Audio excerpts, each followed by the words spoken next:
After a decade of working in Hollywood, Vincent Price's star was on the rise, and Vincent would continue building upon that success, appearing in some of the very best films of his entire career over the next decade. Vincent's first film of the 1950s hit theaters in March 1950 with Vincent in the lead role in the historical drama The Baron of Arizona.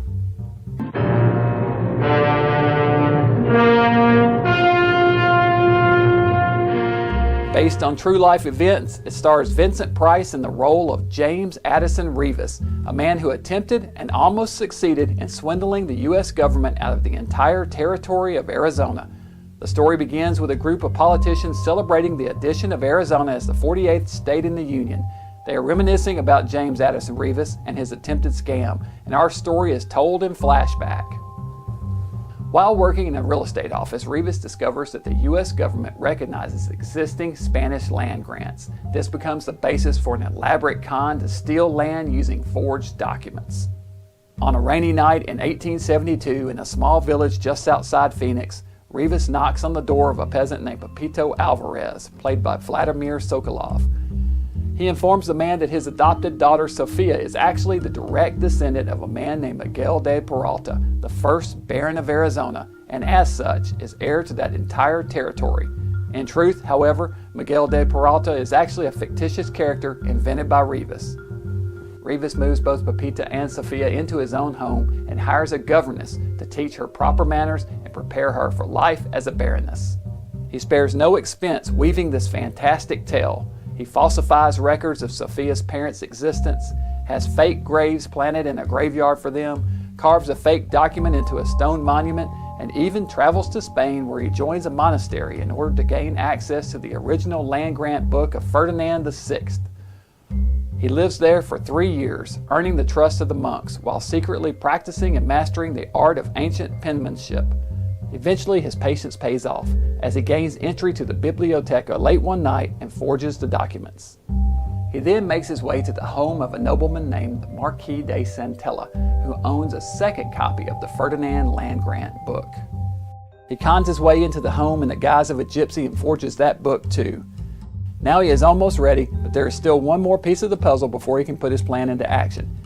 He returns to find Sophia, played by Ellen Drew, all grown up and quite beautiful. He convinces her to marry him, which makes his plan kind of extra creepy since he knew her from the time she was a child playing with dolls.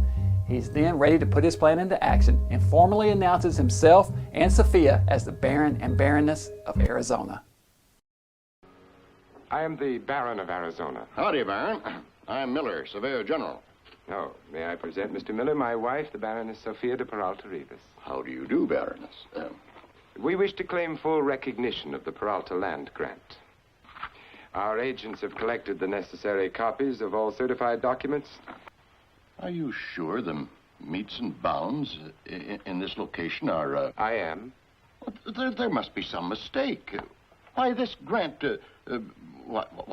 It takes in practically the entire territory of Arizona. It does take in the territory. The remainder of the film deals with Reavis's attempts at attaining this land, dealing with angry landowners currently living in the territory, and the attempts by a man named Griff, played by Reed Hadley, to discredit him. Griff is a government expert on forgery who is convinced that something is amiss. The Baron of Arizona was written and directed by Sam Fuller for Lippert Pictures. It's one of his best early pictures and in fact one of my very favorite Vincent Price films. Price plays the role of the lying, conniving, womanizing scoundrel perfectly. He has a special line he uses whenever he is making a play on a woman, and we get to see him throw it 3 times on 3 different women during the course of this film. I've known many women, but with you I'm afraid.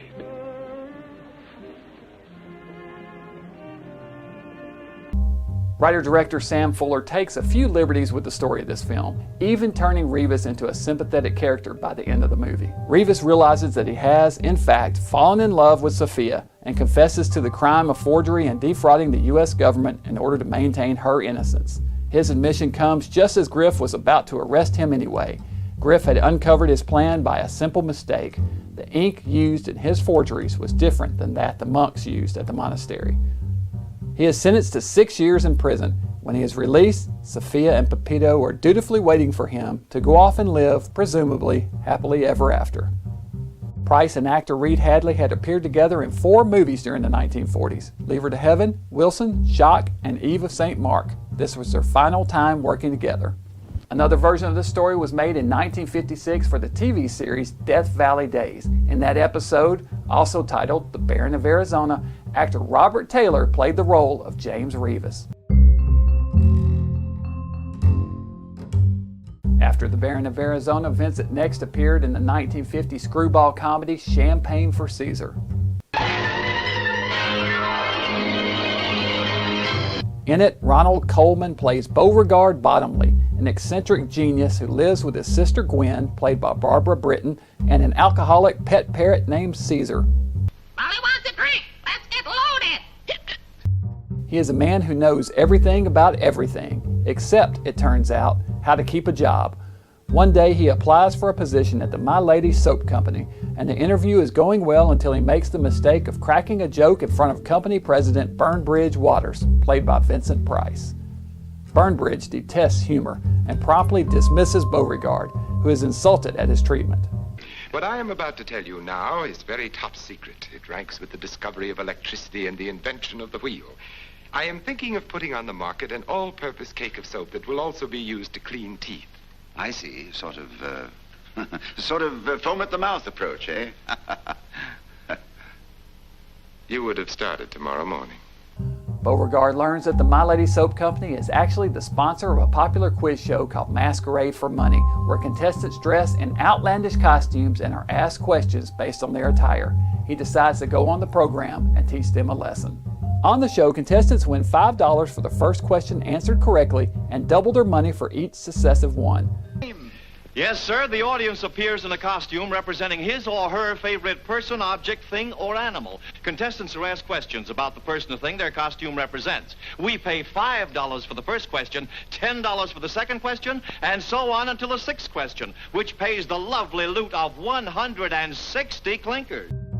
He manages to get on the show dressed as an encyclopedia, which means the host, Happy Hogan, played by Art Linkletter, can ask him questions about any topic. I am the encyclopedia. And the monocle? Britannica. Oh, in that case, I can ask you anything about anything, and if we can ask you anything about anything, I will ask you anything about anything. I'm sure if you ask the questions, that'll be a very limited field.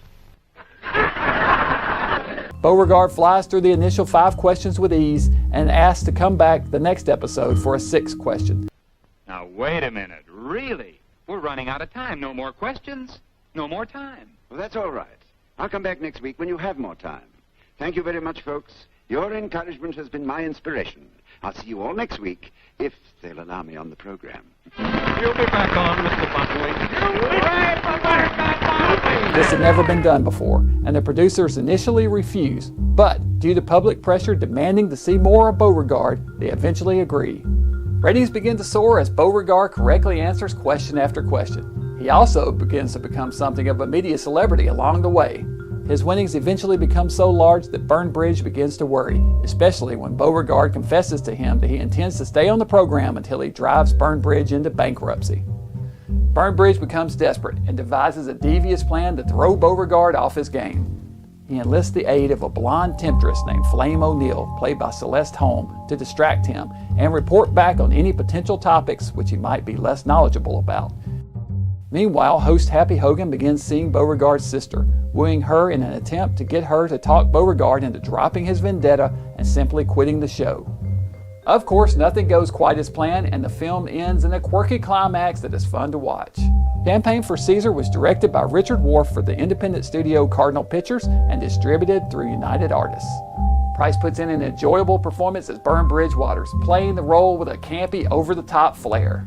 This is one of the earliest pictures where Price hams it up on screen, giving the campy type of performance we would see time and again throughout the years. The interesting thing about Champagne for Caesar was how timely the plot was in 1950. With the burgeoning new medium of television just beginning to sweep the nation, quiz shows and talk shows were becoming all the rage, making the move from radio to TV. In a case of life imitating art, Vincent Price would go on to appear in many of these over the following decade, and Art Linkletter, who played Happy Hogan, made his biggest claim to fame in real life as a radio and TV host. Director Richard Wharf would also be best remembered for his work in television, directing such shows as Gunsmoke, My Three Sons, and The Beverly Hillbillies. Vincent would appear on screen once more with actor Ronald Colman, who played Beauregard Bottomley, in 1957 in the film The Story of Mankind. The voice of Caesar the Parrot was voiced by, interestingly enough, Mel Blanc. I'll buy that. Overall, Champagne for Caesar is a lighthearted, quirky comedy that's a lot of fun. Although he isn't given that much to do in the film, Price makes the most of his scenes. After Champagne for Caesar, Vincent's next film was the quirky Western musical comedy, Curtain Call at Cactus Creek.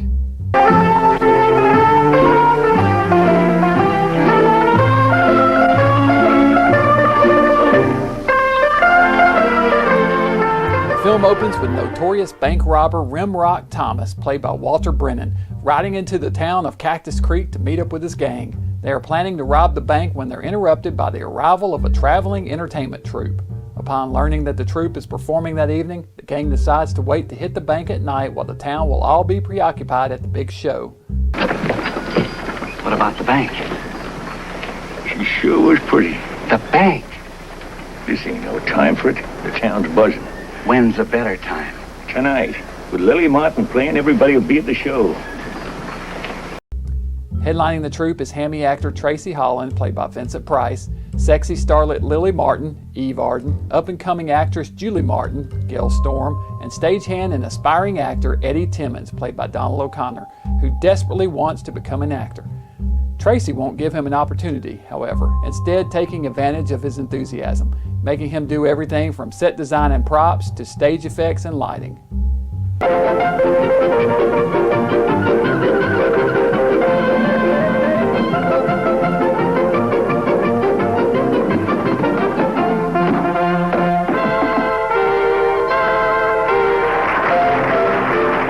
That evening, we are shown the entire performance of the troupe, which features both song and dance routines and overacted dramatic performances. Foolish maiden, little does she know I already have a wife and child whom I have deserted without cause. The end of the show is interrupted by an explosion from down the street where Rimrock and company have blasted their way into the bank vault. The entire town pours out of the makeshift theater in time to see the bandits getting away and quickly chase after them on horseback. Tracy orders Eddie to pack up their things and meet him and the other actors in the next town. Meanwhile, during the excitement of the chase, Rimrock becomes separated from his men. He sneaks into the back of Eddie's wagon and hitches a ride out of town, hidden among the theater props. Rimrock later introduces himself to Eddie under the pseudonym Hard Rock Johnson and informs him he wants to pursue a career in the arts. Eddie suggests that Rimrock take his place as stagehand, as he's leaving to pursue his dreams of acting, and he also has plans to marry Julie. Eddie begins training Rimrock as his replacement, during the course of which Rimrock begins to take a real liking towards him. Rimrock reunites with his gang in the new town and has them kidnap one of the actors, so Eddie is forced to take his place on stage, giving him his big break. Rimrock then holds Tracy backstage at gunpoint, so Eddie has to fill in for him, too. The show still goes off smoothly, and Eddie is a big success. Meanwhile, Rimrock's men, in a repeat performance from the previous town, break into the bank during the show. The sheriff shows up afterwards and arrests Eddie as an accomplice to the bank robbers. But I didn't do anything. You believe me, don't you, Julie? I believe you, Edward, but the marshal doesn't. He's so mad because Rimrock got away, he won't pay any attention to anybody. Later that evening, Rimrock busts Eddie out of jail and tries to get him to join his gang. Come on, quick! But I can't, I'm in jail. I ain't got time to argue the point. The finale of the film is full of hijinks and craziness as Eddie tries to clear his name and convince Julie that he is innocent. Curtain Call at Cactus Creek was directed by Charles Lamont for Universal Pictures. Price had worked with Lamont 1 year prior to this film in the not-so-successful Arabian adventure film, Baghdad. Leading man Donald O'Connor was a professional dancer in real life and put that experience to good use throughout this film. He was nimble and agile, very much reminiscent of Gene Kelly, with whom Price had worked in The Three Musketeers a few years earlier. Interestingly, O'Connor and Kelly would work together in 1952 in the musical classic Singing in the Rain. Later in life, O'Connor would become best known as the host of NBC's Colgate Comedy Hour, and later had his own syndicated talk show, The Donald O'Connor Show. Curtain Call at Cactus Creek takes an unfortunate racist turn at the end of the film, with the majority of the cast, but thankfully not Price, wrapping up the film with an onstage performance of the song Mammy in blackface makeup. I'd like to say to you, don't be surprised, you're recognized. I'm no detective, but I've just surmised. You're from the place where I long to be. Vincent's years of work in the theater no doubt made this role hit home for him. It's the second film in a row in which Price turns in a high-camp performance, and he appears to be thoroughly enjoying himself in the process, and steals the scene whenever he is on screen. Vincent's next big screen appearance after Curtain Call at Cactus Creek was the 1951 swashbuckler Adventures of Captain Fabian. The story begins in New Orleans in 1860, where a young Creole maid named Leah Mariette, played by Micheline Prell, works for the Winthrop family, along with her aunt Jezebel, played by Agnes Moorehead. Both are treated as inferiors by the Winthrops, especially young Cynthia Winthrop, played by Zany Campion. The Winthrops are going away for a week, and while they are gone, Leah and Jezebel decide to throw a party at the estate. Cynthia's fiancé, George Brissac, played by Vincent Price, returns to find a wild party in full swing. It is revealed that he and Leah are former lovers, and he grabs and kisses her, fueling the rage of Philippe, the Winthrops' club-footed stable boy, who wanted Leah for himself. Leah winds up bludgeoning Philippe with George's cane, killing him. George heads to the police to file a report, assuring Leah that he'll smooth everything out. However, upon his return, he informs the police that Leah is to blame and she is arrested. Meanwhile, Sea Captain Michael Fabian, played by Errol Flynn, arrives in port. He holds a past grudge against the Brissac family, and upon learning the true details of Leah's predicament, shows up at the trial and threatens to present evidence condemning George as a murderer unless she is freed. It turns out the judge is actually George's uncle, another Brissac, and he agrees to acquit Leah in order to avoid a scandal. Afterwards, Fabian purchases a tavern for Leah, setting her and Jezebel up as owners. He then visits George and blackmails him, threatening to expose him as a murderer unless he pays back the $5,000 he just spent on the bar, to which George reluctantly agrees. Leah and Fabian become an item, and Leah changes the name of the bar to Chez Leah. One day, while Fabian is away at sea, two of George's friends come into the bar and inform her that George is getting married. She convinces them to throw George a bachelor party at her place. Leah, ever the schemer, manages to get a drunken George alone, where he immediately comes on to her again. She tells him she wants to get away from the crowd, and they leave together. She takes him back to his house, which he shares with his strict Uncle Henry, played by Victor Franson. Once inside, Leah intentionally creates a ruckus, waking Uncle Henry, who is furious at George for bringing her there and potentially creating an embarrassment for their family. George responds with violence. Afterwards, Leah convinces George to hide the body, bury it, and explain his uncle is away on vacation. George offers to give her a reward for her help and to stay silent. She refuses money, however, telling him the one thing she has always wanted is to have a big house on St. Charles Street. His house, in fact, with her as his wife. George once again gives in to blackmail, and the town is shocked at the news of their marriage. Although she has gotten everything she wanted, Leah soon realizes she still isn't happy. Fabian returns from sea to confront her about the latest developments and storms off, disgusted. Eventually, the police begin searching for Uncle Henry and uncover his body. With the body, they find a gold watch that is inscribed to Captain Fabian. George planted it there, knowing the police would find it. They arrest Fabian for Henry's murder. Worried that Fabian will manage to implicate him in his uncle's murder, George supplies a mob of miscreants with rum and hires them to break into the jail and kill Fabian. Meanwhile, Fabian's men catch word of what is about to occur and sneak into the jail through a secret tunnel, freeing him just before the angry mob breaks in. Finally, some action occurs in this movie as the mob attacks Fabian's men on the docks. Giant battle ensues, during the course of which Fabian and George square off in a fight to the finish. Adventures of Captain Fabian was a real pet project for Errol Flynn, who wrote the script as well as appeared in the film. He teamed up with producer-director William Marshall, who was married in real life to lead actress Micheline Prell, to make the film. This was Marshall's first film as a director. He would go on to direct the 1961 film The Phantom Planet. Laws at the time demanded that a separate French-language version of the film be shot, so they brought in director Robert Florey, with whom Price had worked previously on Rogue's Regiment, to work on this film. The French version was never filmed, however, but Florey stayed on set for the duration of the shoot, working as an uncredited consultant. The most interesting element of the film is the final fight between Price and Flynn, in which Price dies a watery death. An off-screen fight also occurred between the two actors in real life as well, as Vincent was only paid a portion of his agreed-upon salary. He had to sue Flynn in court, and it was 3 years before he finally received the remaining $15,000 of his $35,000 contract. Overall, The Adventures of Captain Fabian is a slow-moving, talky melodrama. It's still worth watching for fans of Price and Flynn, however, despite its not taking full advantage of the talent of either star. Agnes Moorehead is quite good in this one as well. Price would go on to work with her again in the films The Bat and The Story of Mankind. Vincent's next on-screen appearance was the 1951 film noir His Kind of Woman.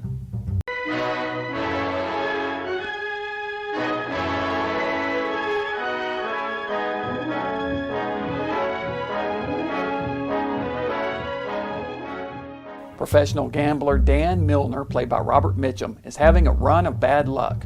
Broke and recently released from jail, he's contacted by a man named Corley, played by Paul Frees, with an unusual proposition: $50,000 to leave the country, no questions asked. He is to travel to the town of Nogales in Mexico, where he will wait at a private airfield for further instructions. Milner agrees somewhat reluctantly, as he has no money and no other options. Once in Mexico, he runs into a singer in a bar named Lenore Brent, played by Jane Russell. He tries to talk to her with little success before receiving word he is to board a plane headed to the exclusive Moro's Lodge in Baja, California. As he boards the plane, he's surprised to see Lenore on board too. They make small talk before settling in for the trip. Once they arrive, Milner finds the lodge full of a cast of quirky characters, including owner Jose Moro, played by Philip Van Zandt, investment broker Myron Winton, played by Jim Backus, writer Martin Kraft, played by John Mylong, newlyweds Jenny and Milton Stone, played by Leslie Banning and Richard Berggren, and Mark Cardigan, played by Vincent Price, a world-famous actor with a fondness for big game hunting. Say, Milner, do you like to hunt? I'm looking for just one man to come down here who likes to hunt.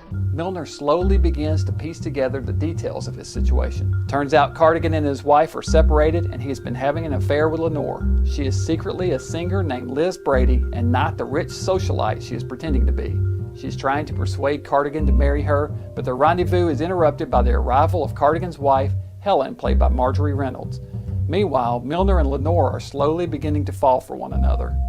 One night during a rainstorm, a man named Bill Lusk makes an emergency landing on the airstrip. He is actually an undercover federal agent and informs Milner that notorious crime boss Nick Ferraro, played by Raymond Burr, is behind this entire scheme. On the run from authorities and hiding outside the country, he paid Milner to leave the U.S. and plans to take his place, permanently, with the help of Kraft, who is actually an ex-Nazi doctor specializing in plastic surgery. Later that evening, Lusk is caught snooping by a thug named Thompson and killed after a brief struggle, his body dumped on the beach where it's discovered by Milner and Lenore. Realizing that Lusk was telling the truth, Milner instructs Lenore to leave immediately. Back at his cabin, he is surprised by Ferraro's men and taken at gunpoint to a boat where Ferraro waits. Lenore spots them leaving and goes to Cardigan, imploring him to help. Cardigan grabs his rifle and enthusiastically heads towards the beach. Milner manages to escape just before reaching the boat and swims back to shore where he meets up with Cardigan. They get into a shootout with Ferraro's men, during which Milner slips off once again to head back to the boat to confront Ferraro once and for all. However, once on board, he is captured. Cardigan, an experienced rifleman, disposes of Ferraro's men and returns to the lodge where the police have now arrived. He forms a rescue party comprised of police and civilians alike. The finale of the film features Milner trying to escape capture and torture while Cardigan and crew storm the ship in time to free him.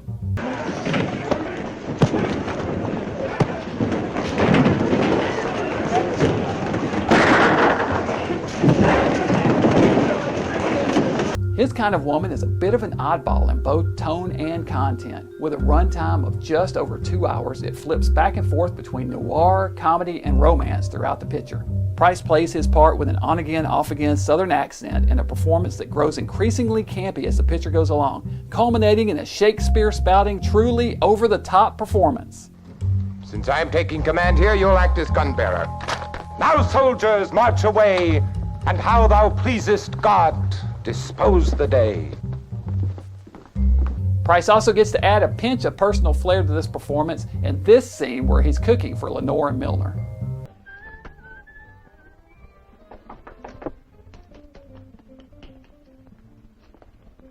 Come on in, my friends. Come on in. Get a load of this. You never tasted duck in your miserable lives like this one a la Cardigan. Soaked in sherry with only salt and sage and pepper. Price was well known in real life as a gourmet chef, and in the 60s would publish a series of cookbooks with his wife Mary. In another scene reminiscent of real life, Cardigan appears in a movie within a movie, his latest picture, a Three Musketeers type swashbuckler, which he shamelessly screens for the residents of the lodge, cheerfully accepting their praise of his performance afterwards.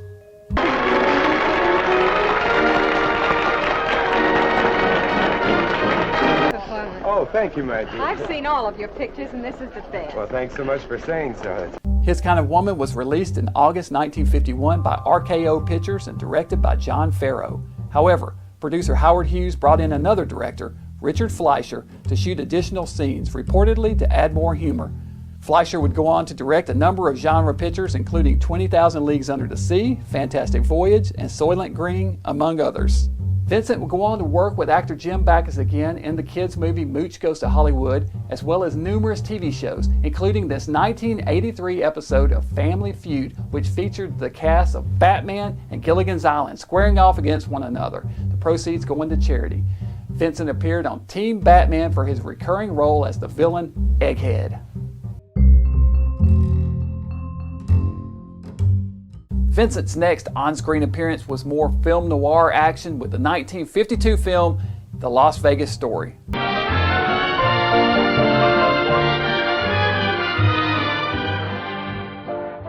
Married couple Linda and Lloyd Rollins, played by Jane Russell and Vincent Price, are headed back to Los Angeles by train when Lloyd suggests they stop into Las Vegas for a visit. Linda used to live there and is in no hurry to return, but Lloyd insists. As they get off the train, they're followed by a stranger in a dark suit. Once they get there, they check into the Hotel Fabulous, and Lloyd immediately falls into gambling, asking the owner to establish a line of credit. Linda is carrying an extravagant diamond necklace, a gift from Lloyd, which she wears to the casino. The stranger follows them to the club and keeps a close watch on them. This is Thomas Hubler, played by Brad Dexler, an insurance agent who is sent to keep an eye on the necklace. Lieutenant Dave Andrews, played by Victor Mature, arrives at the hotel on business and catches wind that Linda is back in town. The two used to date years earlier before Linda left town suddenly and broke his heart. Linda is bored at the tables with Lloyd, so he suggests she get out and revisit her old town. She stops in at the Last Chance Casino where she used to be a singer. She finds her old friend, piano player Happy, played by Hoagie Carmichael, still working there. The two reminisce about old times until Lieutenant Andrews shows up, still bitter, and instructs her to stay out of his way. Look, you've got everything you've always wanted, and whatever it is you came back to Vegas for, find it quick and get out. I have to live in this town. The next evening, Linda notices her necklace is missing. Lloyd tells her he checked it into the hotel vault for safekeeping. In truth, he tried to pawn the necklace to the hotel for more gambling credit. The hotel cut him off at $10,000 credit, which he has already blown through, and refuses to extend him more, giving back the necklace and cutting him off from further gambling. We've already advanced you $10,000. If I knew then what I know now... Well, anyway, your wife makes a good impression, but it's run out. And so is your welcome. Lloyd suggests that they go to the Last Chance Hotel. When they arrive, he pawns the necklace to the owner there for an additional $10,000 in gambling credit, which Linda finds out about. She tries to confront him, but he is too busy shooting craps, so she leaves with Lieutenant Andrews to get some fresh air and catch up. They go back to his place, where they realize they still have feelings for one another. Meanwhile, Lloyd, unlucky at the tables, has lost the entire additional $10,000. He then approaches the owner, Mr. Clayton, played by Robert Wilk, and asks him to extend more credit, which he refuses, even though the necklace is worth 10 times that amount. Later that night, someone kills Clayton. The hotel janitor finds his body lying next to a bloody knife. Lieutenant Andrews is called in to investigate and discovers that Linda's necklace has been stolen too. Lieutenant Andrews brings in Lloyd for questioning, then arrests him for the murder. However, something about the case still bothers him, and Andrews continues investigating and discovers the real murderer is still on the loose. The finale is the highlight of the film, featuring a series of insanely dangerous helicopter stunts flying through hangar buildings while chasing the real murderer in a getaway car.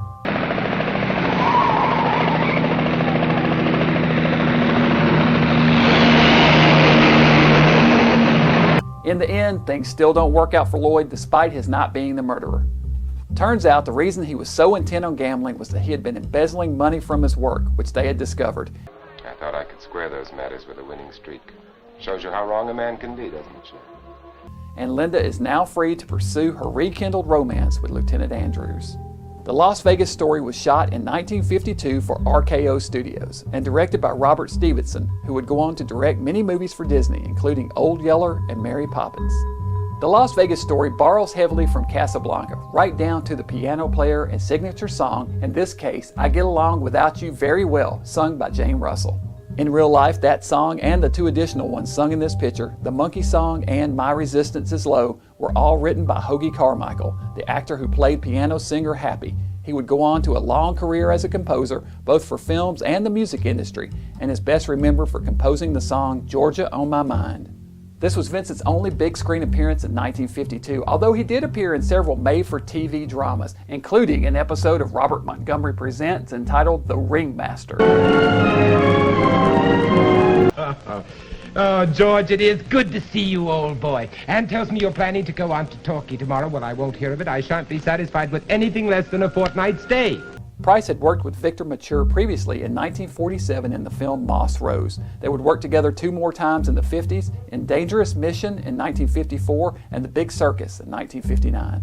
Next up for Price would be one of the defining films of his career and his first true horror film, House of Wax. After The Las Vegas Story, Vincent's next film was one of the most influential of his entire career, House of Wax. Professor Henry Jared, played by Vincent Price, is co-owner and proprietor of a wax museum specializing in historical scenes such as Marie Antoinette, Joan of Arc, and John Wilkes Booth.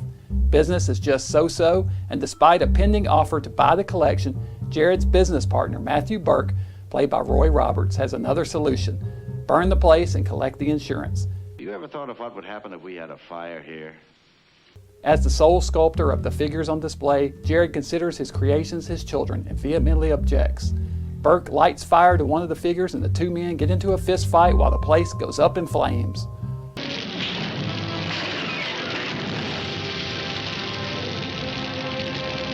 Burke escapes while the building collapses around Jared. Afterwards, Burke collects the insurance money and begins living it up, dating a can-can dancer named Kathy Gray, played by Carolyn Jones. Late one evening, Burke is attacked in his office and killed by a mysterious, cloaked stranger with a disfigured face. He ties a rope around Burke's neck and tosses him down an elevator shaft, making it look like suicide.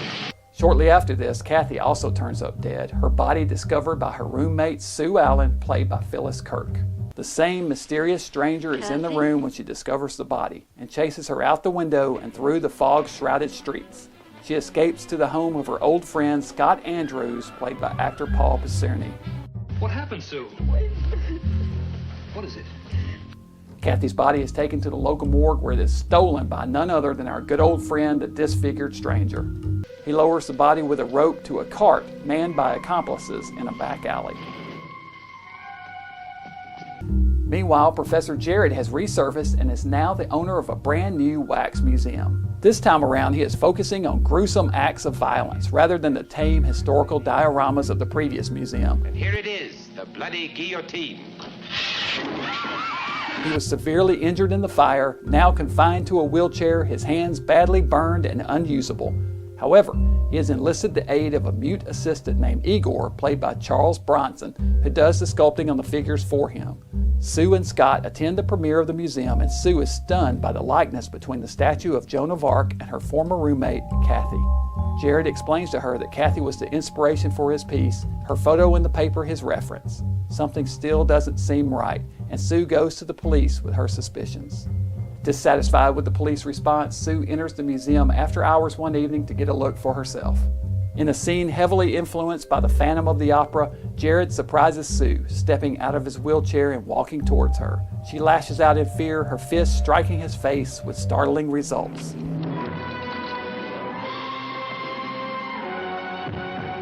Sue learns firsthand the terrible secret of the Wax Museum, the disappearing corpses, and the O2 lifelike figures. Professor Jared now has plans to include Sue in his collection permanently. House of Wax is a remake of the 1933 film Mystery of the Wax Museum. Both films were made by Warner Brothers Pictures and both based on a play called The Waxworks, written by Charles Belden. House of Wax was a highly successful film due in large part to being released in the exciting new process of 3D. House of Wax was not the first 3D movie, however. That honor went to the film Bwana Devil a year prior from writer, producer, director Arch Oboler, best remembered for the Lights Out old-time radio series. But it was the first 3D horror movie and the first 3D color movie from a major studio. In addition, House of Wax was also the first widely distributed film using the new process of stereophonic sound. Today, House of Wax is recognized as one of the finest examples of the 3D process, with several scenes shot specifically for 3D effect, including the famous scene outside the theater with the paddleball man who breaks the fourth wall and addresses the audience directly. Well, there's someone with a bag of popcorn. Close your mouth, it's the bag I'm aiming at, not your tonsils. Here she comes.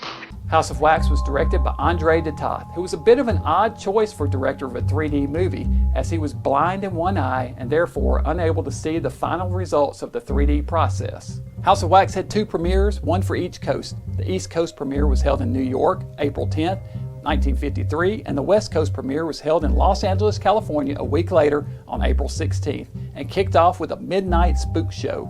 Bela Lugosi appeared at the LA premiere in a cape and tuxedo with a gorilla on a leash. It was the only time Bela and Vincent would meet.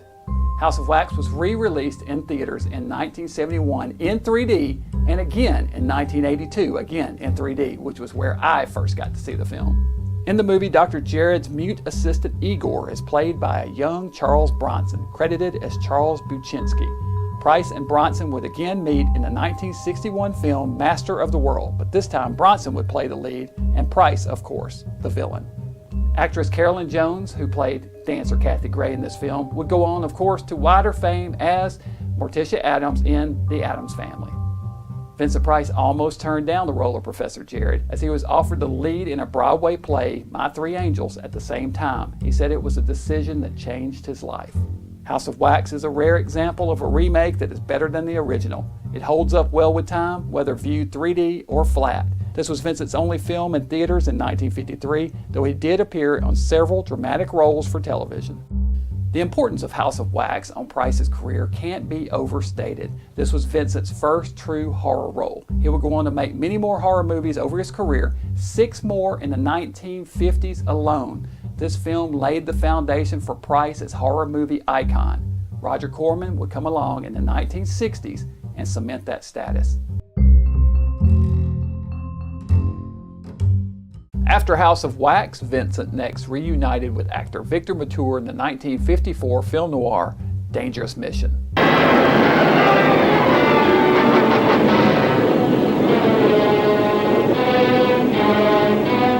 The story opens on a rainy night with a man at a piano absent-mindedly playing a tune. A second man sneaks down a stairwell behind him and shoots and kills him.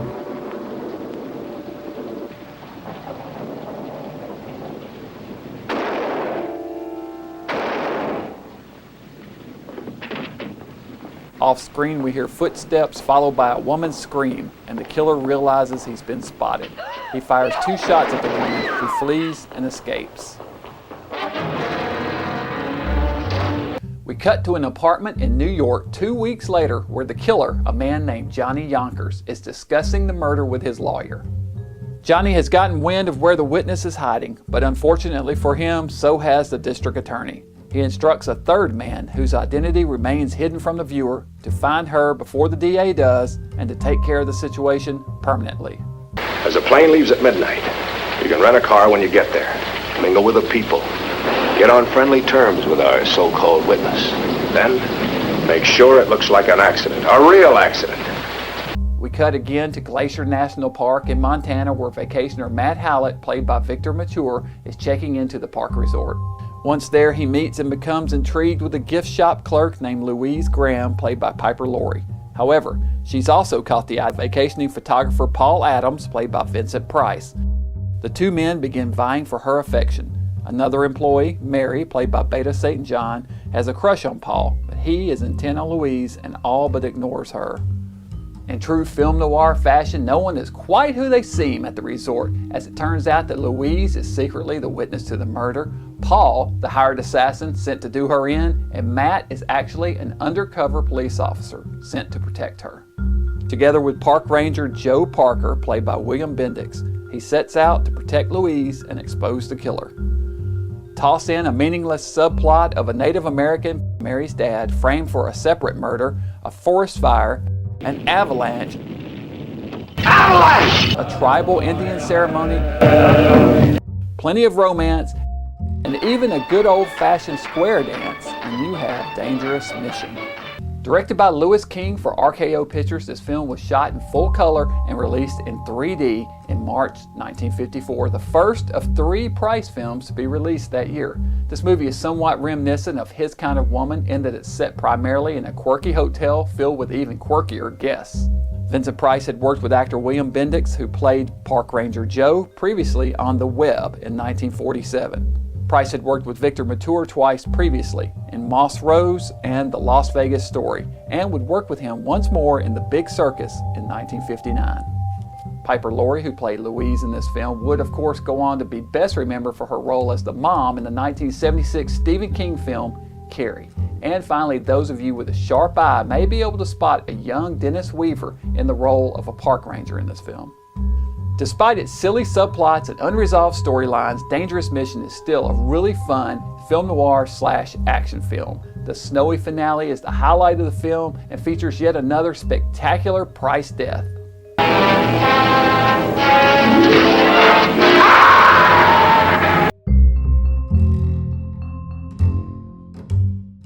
After Dangerous Mission, Vincent's next big screen appearance was one much lighter in nature, the 1954 Bob Hope comedy, Casanova's Big Night.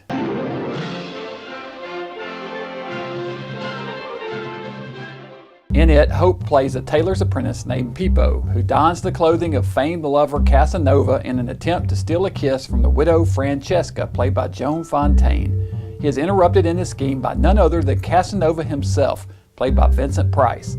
Pipo is thrown out of the room, but Casanova's tryst with Francesca is interrupted by a trio of men seeking vengeance for past wrongdoings. He fights his way free and escapes. It turns out, however, that Casanova is every bit as much of a beggar as he is a lover, and is deep in debt to the majority of the town. When they show up at his house the following morning demanding payment, Casanova trades his clothes to Pipo in return for a horse to escape. And that's the last we see of Price in this film. Pipo is then mistaken for Casanova by the Duchess of Castabello, who wishes to hire him to seduce her son's fiancée in a test of her faithfulness. The remainder of the film follows his antics as he attempts to win the Duchess's money to pay back Casanova's debt to the townspeople. He is aided in his quest by the widow Francesca and Casanova's servant Lucio, played by Basil Rathbone. Hijinks ensue, and along the way Francesca discovers the bumbling charm of Pipo and falls in love with him. A true star-studded affair, Casanova's Big Night is notable for horror fans as it includes appearances from a number of horror favorites, including Basil Rathbone, John Carradine, and Lon Chaney Jr. Price appears uncredited in this film, even though he appears right at the beginning of the movie in multiple scenes. We even get to see him sword fight, his second swashbuckling performance, similar to the scene he performed in a movie within a movie in His Kind of Woman. Vincent was already familiar with several of the cast members. He had previously worked with Basil Rathbone in the 1939 film Tower of London and would go on to perform with him twice more in the 1960s in Tales of Terror and The Comedy of Terrors. Rathbone also narrates Casanova's Big Night. Price would meet up with actor Lon Chaney Jr. again in the 1963 film The Haunted Palace. Lon steals the show in this film as Emo the murderer, who Pipo meets in prison. Would you give me those beautiful clothes if I could get you out of here tonight? Why, do you know something? I have a secret tunnel A very nice tunnel. Not too damp. Roomy. Casanova's Big Night was directed by Norman Z. MacLeod in 1954 for Paramount Pictures.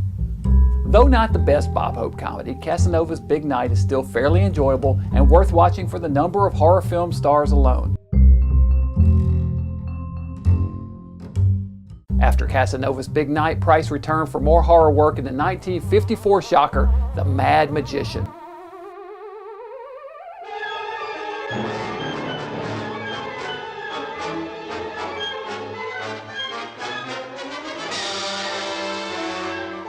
Don Gallico, played by Vincent Price, is a magician performing for the first time under the stage name Gallico the Great. He is also a master makeup artist and performs portions of his act in disguise, impersonating other famous magicians. For the finale of his show, he unveils his most dangerous trick, the Lady and the Buzzsaw, never before attempted by anyone. Ladies and gentlemen, this is the most dangerous exhibition ever attempted, and I must ask for complete silence. The least disturbance could cause this experiment to end in tragedy. However, before he can perform the illusion, the curtain lowers and the show is canceled. To Gallico's surprise, the cancellation was ordered by his boss, Mr. Ormond, played by Donald Randolph. Gallico works for Ormond in his day job, building props, and his contract states that all props built by Gallico are property of Ormond, who has a court injunction to stop Gallico's performance. Now listen, you. I want this trick back in my New York studio before noon tomorrow. And if you know what's good for you, you'll quit playing actor and get back on your job. Back at the Ormond office, we learn that Gallico has another legitimate reason for disliking his boss. He used his money and influence to steal Gallico's wife. Ormond unwisely taunts Gallico, insulting both him and his ex-wife. Gallico snaps and loses his cool, and Ormond loses his head. Now let go, Gallico the Great, magician extraordinary. Get out of here, Will. Why don't you laugh at me now? Down the blade!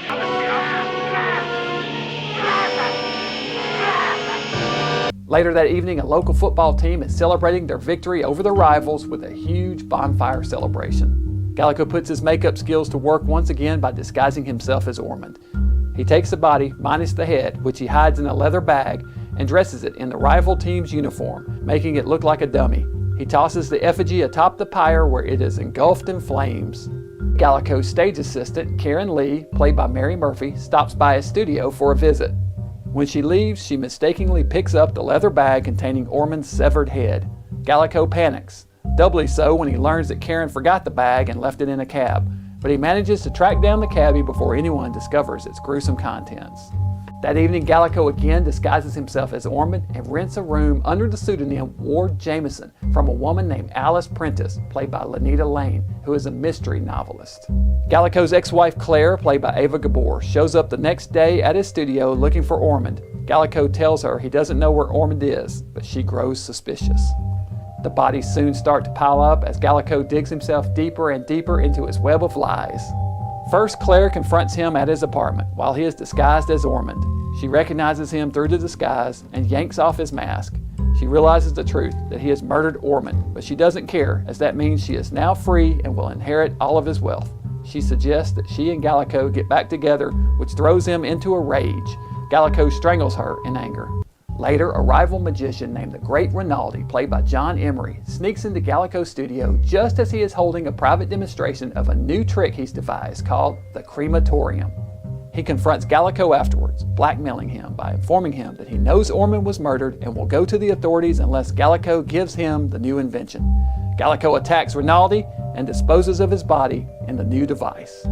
But Gallico, now a multiple murderer, has aroused the suspicions of several folks. Mrs. Prentice, the mystery novelist, along with his assistant's boyfriend, Lieutenant Alan Bruce, played by Patrick O'Neill, a detective on the police force, begin to close in on the truth with the help of a brand new police procedure known as fingerprinting. The Mad Magician was directed by John Brahm for Columbia Pictures and premiered May 19, 1954. It was released in 3D, much like House of Wax the previous year. Columbia wanted to cash in on the overwhelming success of the previous film and hired several House of Wax alumni to work on this picture too, including producer Brian Foy, writer Crane Wilbur, and cinematographer Burt Glennon. The story is basically a reshuffling of the plot from House of Wax. The reveal of Gallico's face under the mask is especially reminiscent of House of Wax, as is the final death trap at the end of the film. Some of the 3D gags are even similar, right down to a yo-yo performer who breaks the third wall, much as the famous paddleball man had in House of Wax. Overall, The Mad Magician is a fun film that is mostly forgotten nowadays. Filmed in black and white, I can't help but think it would be better remembered were it filmed in Technicolor. Though nowhere near as successful as House of Wax, The Mad Magician is still a fun, grand Guggenheim romp with ramped up violence and gore. This is one that Price fans will definitely want to seek out. After The Mad Magician, Price next returned back to the desert for the 1955 campy Arabian tale, Son of Sinbad.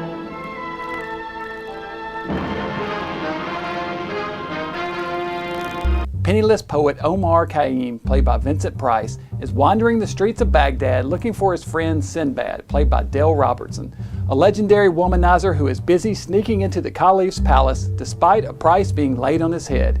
Once inside, he woos one of the Caliph's harem girls, Narissa, played by Lily St. Cyr, with the aid of Omar's poetry. The guards discover him, and after a brief battle, he and Omar are captured and brought before the Caliph, played by Leon Askin. Also among those arrested are Simon Aristides, played by Raymond Greenleaf, and his daughter Christina, played by Mari Blanchard. Turns out they are the holders of the ancient secret of Greek fire, a mysterious form of explosive. The Caliph orders Sinbad and Omar executed, but when the city is surrounded by an enemy force threatening to invade, Sinbad talks the Caliph into a deal. He will give the Caliph the recipe for Greek fire so he can secure victory over his nemesis in return for his and Omar's freedom. Simon hypnotizes his daughter Christina, who in turn shares the proper recipe of ingredients to form the explosive. Simon, however, is killed by an assassin, and Christina is kidnapped by the enemy forces who want the secret of Greek fire for themselves. The remainder of the film follows the exploits of Sinbad and Omar as they attempt to save Amir, retrieve the recipe for Greek fire, and save the city. They are aided in their quest by the 40 Thieves, a group of desert-dwelling white women who are descendants of the original 40 Thieves and outcasts to society. Son of Sinbad was filmed in 1953 by RKO Pictures, but ran into production code problems and sat on the shelves for 2 years. Film censors took issue with several racy scenes involving scantily clad dancing women. Cuts were made and the film was finally released in June 1955. Director Ted Tatzloff had made his mark in Hollywood primarily as a cinematographer and had directed only a handful of pictures in comparison. He served as cinematographer, however, for over 100 pictures, including the Hitchcock film Notorious. Overall, this film is slightly better than the last Price desert-bound epic, Baghdad, in 1949, but not by much, and mainly only because it's a comedy and doesn't take itself too seriously, which isn't too hard to do considering this silly plot. It was originally filmed in 3D, but by the time it aired in theaters, the 3D craze was over, so it was shown flat, no doubt to Hughes' disappointment. Dale Robertson, who played Sinbad in this picture, was mainly known for westerns and looks a bit out of place as the swashbuckling Sinbad. In this film, Price primps around spouting poetry, offering comic relief and quirky reaction shots. He is still easily the best thing about this film, and without him, it would be a tough one to make it through. After Son of Sinbad, Vincent's next big screen appearance was the 1956 musical Serenade.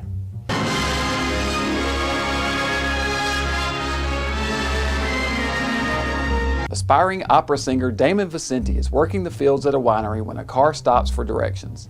Inside it are prize fighter Marco Rosselli and his blonde companion Kendall Hale, played by Joan Fontaine. Damon gives them directions, then heads to an audition at a San Francisco restaurant called Lardelli's, where the most influential people dine. The owner is impressed with his voice and gives him a job singing. One evening, concert promoter Charles Winthrop, played by Vincent Price, enters the restaurant, escorted by Kendall Hale.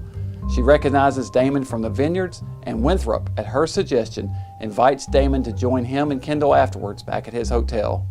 When Damon arrives, he finds legendary opera maestro Marcatello, played by Joseph Kalia, there too, and is honored to meet him. Marcatello was invited by Kendall and asked Damon to sing for him. He too is impressed with Damon's voice and offers to train him and make him a star. The party is interrupted by Marco, the prize fighter, who is angry that Kendall dumped him earlier that evening just before his big fight. He storms out and the party ends. Kendall asks Damon to stick around afterward, but he refuses. In the cab ride home, Winthrop warns Damon about Kendall, that she is a man-eater, but it is obvious he is smitten with her. Damon's agent sets up a big show for him, but he can't concentrate. He goes to Kendall's apartment to tell her he can't see her anymore, but instead falls under her spell. The two begin dating, and Damon begins training with the maestro. The group all head to New York City for Damon's big show, Kendall included. Damon has to practice long hours for many days, and when he returns to Kendall's apartment one afternoon, he finds her alone with a young sculptor. Damon grows suspicious and jealous, and those doubts ring true when Kendall leaves him just before his big debut, just as she had the boxer. He storms off stage during the middle of the performance, ruining the opening night show and his big opportunity. Why is he going off stage? Where is she? Damon, get back on the stage. Where is she? Damon, forget about her. That's your world now. Where is she? Did she ever tell you that she loved you? He runs away to Mexico City, where he manages to get an audition for another show. It turns out his confidence has been shattered, however, and during rehearsal he loses his voice.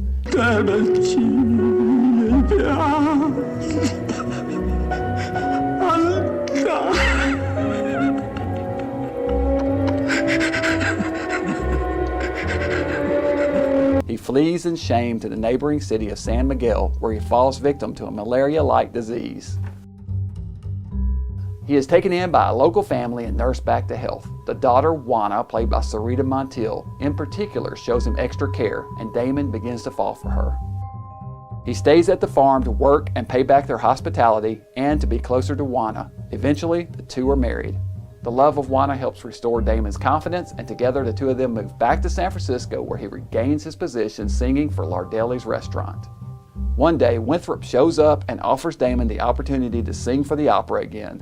Everything looks rosy for the couple until Kendall turns up at the performance, determined to win Damon back.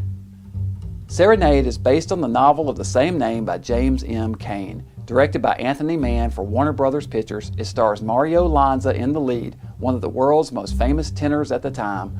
Lanza died an untimely death in 1959, just 4 years after this picture was made, at the age of 38 of a pulmonary embolism.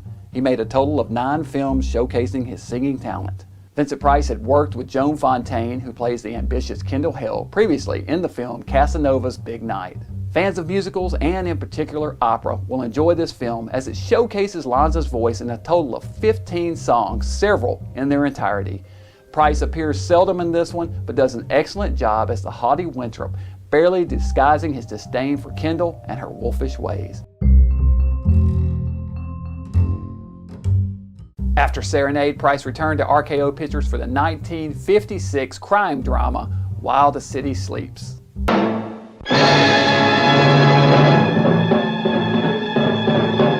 The film opens in New York City, where a drugstore delivery man named Robert Manners, played by John Drew Barrymore, is dropping off a package to a woman named Judith Felton.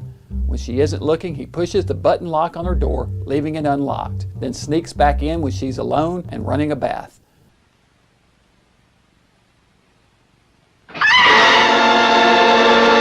The police find her murdered, and the words "Ask Mother" scrawled on the wall in lipstick. She is the latest victim of a serial killer running loose in the city. Cut to Kind Enterprises, a news organization that houses the New York Sentinel paper as well as a nightly television news service and Newswire. Word of the murder comes across the Newswire, and the final request of owner Amos Kind on his deathbed is that the paper uncover the murderer, which he has dubbed the Lipstick Killer. His son, Walter Kind, played by Vincent Price, takes over after he passes away. Unfamiliar with the business, he realizes he needs the help of a second-in-command. He decides to use this murder as an opportunity and gathers the 3 top ambitious men in his organization: Mark Loving, played by George Sanders, John Griffith, played by Thomas Mitchell, and Honest Harry Kreiser, played by James Craig. Kind is establishing a new position of executive director and offers it to whichever of the 3 solves the mystery of the Lipstick Killer. News anchor Edward Mobley, played by Dana Andrews, is caught between the 3 men. He's not interested in the position himself, although Griffith tries to enlist his help. Mobley is dating secretary Nancy Liggett, played by Sally Forrest, and proposes marriage to her. He comes up with the idea of taunting the killer on the air, addressing him directly on the evening news in hopes that he will expose himself. He informs the killer that a strand of his hair was found at the scene of the crime and he will soon be caught. The killer is watching and gets furious. It's Mobley's plan that the killer, enraged at him, will try to strike back for revenge. He decides to use his fiancée as bait, with her permission, and has their engagement announcement listed in the paper. He also has an undercover cop assigned to tell Nancy at all times. The majority of the film follows the various newsmen as they jockey for position and try to uncover the killer's identity. The killer doesn't actually murder anyone else, interestingly enough, although he does make an attempt at strangling Kine's wife, Dorothy, played by Rhonda Fleming. She manages to get away, however, and the killer is chased into a subway tunnel by Mobley before eventually being captured by the police. While the City Sleeps was directed by Fritz Lang, director of such famous titles as M, Metropolis, and The Testament of Dr. Mabuse. It was based on the 1953 novel The Bloody Spur by Charles Einstein. This was Price's final film for RKO Pictures. This film was made just 2 years after the U.S. subcommittee hearing on juvenile delinquency, where so-called experts gathered to present evidence proving that comic books were corrupting the minds of the youth of America. This anti-comics crusade mentality is well reflected in the film in the scene where Mobley is taunting the killer on television. If you look carefully, you'll notice in the scene that the comic he's holding in the close-up is a Tales from the Crypt comic. You read the so-called comic books. When he drops it, they cut to a generic comic called The Strangler. EC Comics, the publisher of Tales from the Crypt, were among the hardest hit of companies in the fallout from the Senate hearing, and were forced out of the comic book business altogether shortly thereafter. This movie was made just 1 year prior to the infamous Ed Gein case, one of the most gruesome real-life American serial killers. This makes the lipstick angle of this film and Mobley's taunting of the killer as a mama's boy especially interesting. You're a mama's boy. As Gein was also obsessed with his mother and was the inspiration for Hitchcock's famous slasher film Psycho in 1960. The first murder in this film is an early precursor to Psycho, taking place in a bathroom much as the famous Janet Leigh scene would 4 years later. John Drew Barrymore, who plays the killer in this film, is the son of famous actor John Barrymore, best remembered for Jekyll and Hyde in 1920. He is also the father of actress Drew Barrymore. Price had previously worked with several of the actors in this film. He had appeared with Dana Andrews in 1944 in the film Laura. He had worked with George Sanders previously on House of Seven Gables and Green Hell, both in 1940, and he had worked with Sally Forrest on Son of Sinbad in 1955. While the City Sleeps comes so close to being a great film, but unfortunately falls just short. It has all the right ingredients: romance, mystery, intrigue, action, but unfortunately this all takes a back seat to the newspaper plot, which, while timely in 1956 when newspapers were king, seems quaint and antiquated now. What could have been a top-notch thriller becomes a rather mundane police procedural, told from the reporter's perspective. Not a bad film, but disappointing. Price does a great job with the small amount of work he's given, and the relationship between him and his two-timing wife is an interesting dynamic.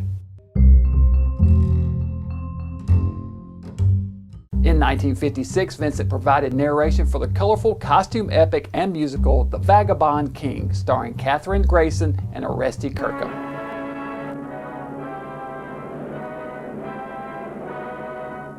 Though Price doesn't appear on screen and only offers brief narration at the beginning of the film, the movie is still notable as his wife, Mary Grant, served as costume designer, thus making this the second film in which the two had worked together, the first being Up in Central Park in 1948, where they met. Vincent's next big screen appearance teamed him with legendary director Cecil B. DeMille in the 1956 religious epic, The Ten Commandments.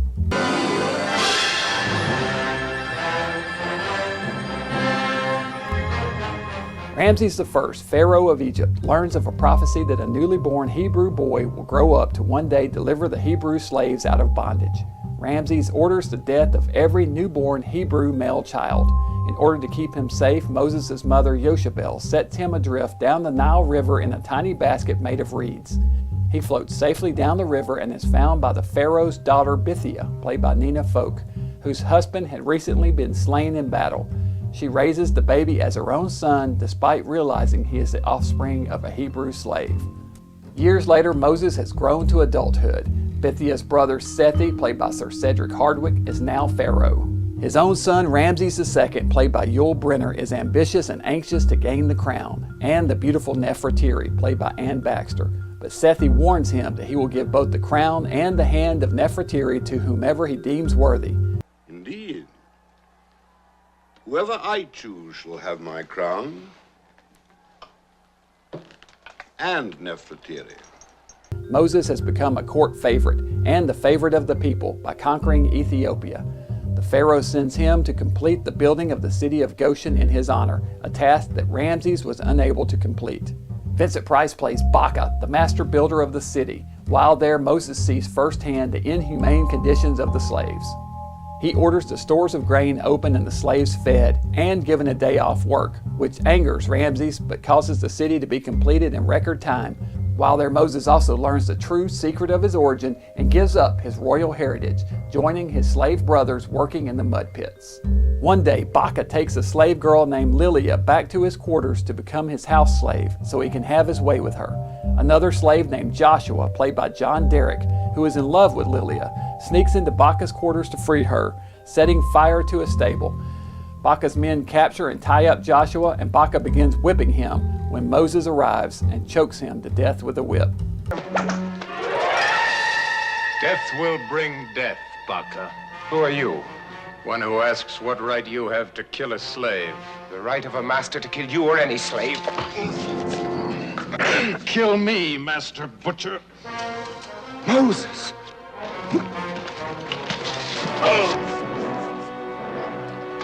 In anger, Sethi makes Ramses the Pharaoh, thus setting up an epic conflict between Ramses and Moses, who sets out to free the Hebrew slaves and in the process receives the titular 10 Commandments passed down by God. Filmed on location in a number of Middle Eastern locations, including Egypt, Cairo, and Mount Sinai, The 10 Commandments was a veritable who's who of Hollywood.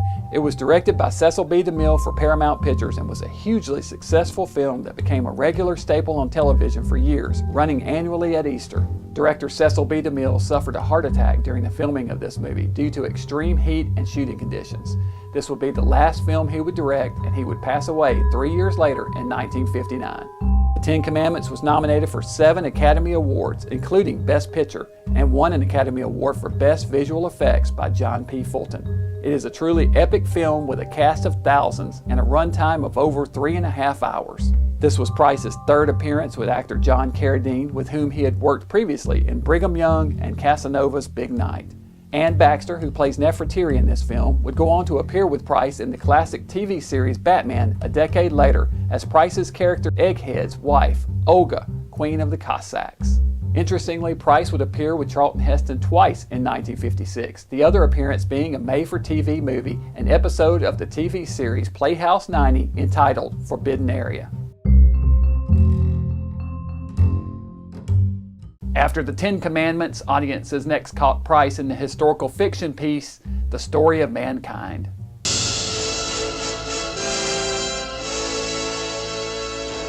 The story begins with a conversation between angels in the heavens, represented by twinkling stars, discussing the fact that mankind has developed the dreaded H-bomb. Unsure if man is responsible enough to wield such power or should be destroyed, a tribunal is called, presided over by a group of judges. In man's defense, the spirit of mankind, played by Ronald Colman, is called. For the prosecution, Old Scratch, the devil, played by Vincent Price.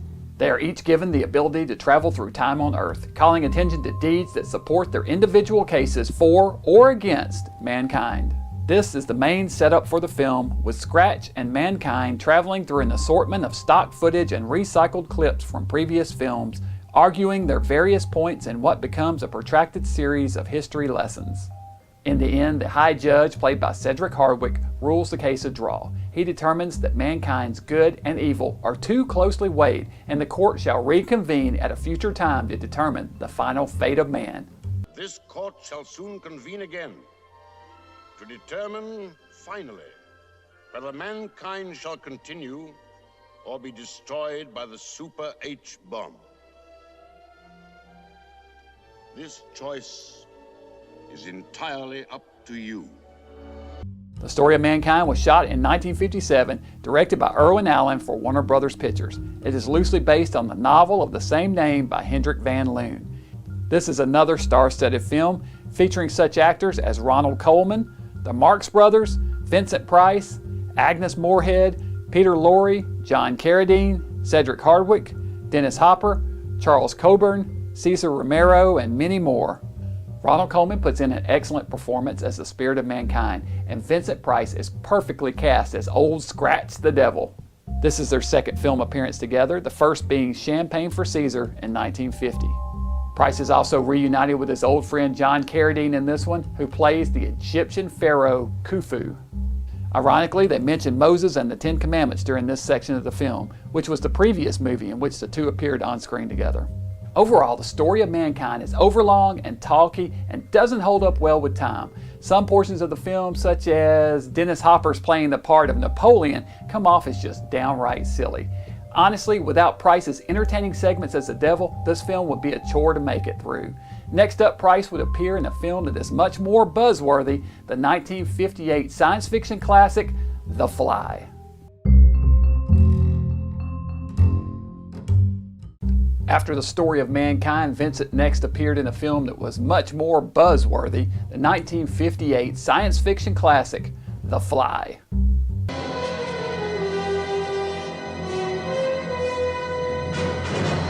A night watchman at the Delam Electronics factory investigates the sound of machinery being operated in the dead of night and discovers a woman fleeing from the room housing the industrial presses. Inside one of those presses, he discovers the body of Andre Delam, scientist and co-owner of the factory, his head and one arm crushed beyond recognition. The police are called, and the night watchman identifies the woman he had seen fleeing as Andre's wife, Helene, played by Patricia Owens. Andre's brother Francois, played by Vincent Price, is notified, and when he arrives he finds his brother's laboratory completely destroyed. He questions Helene, who admits that she did indeed kill her husband. While at first hesitant to reveal why, Francois eventually convinces her to tell the entire story, which we are shown in flashback. Turns out Andre Delam, played by David Hedison, was working on a brand new project involving teleportation. He was obsessed with his work, locking himself in his basement laboratory for weeks on end. After several unsuccessful attempts, including one unfortunate mishap with a family cat, Andre finally solves the problem. He gleefully shows his progress to Helene, using a guinea pig as his test subject, disintegrating its atoms and reintegrating them in a second location. He invites Francois over for a demonstration the following day, but when he arrives at the house, he finds Andre locked in his lab again, a piece of paper explaining that he will be unable to join them. Later that afternoon, Andre and Helene's son Philippe, played by Charles Herbert, shows his mother a strange insect that he captured in the garden, a fly with a white head and arm. She instructs him to set it free. Later that evening, Andre slips another note under the door, informing Helene he has had an accident and is unable to speak. He asks her to bring a bowl of milk laced with rum. Andre has a black cloth draped over his head, which he refuses to remove, and keeps one arm tucked into his lab coat pocket. He makes Helene go into the other room while he drinks the milk.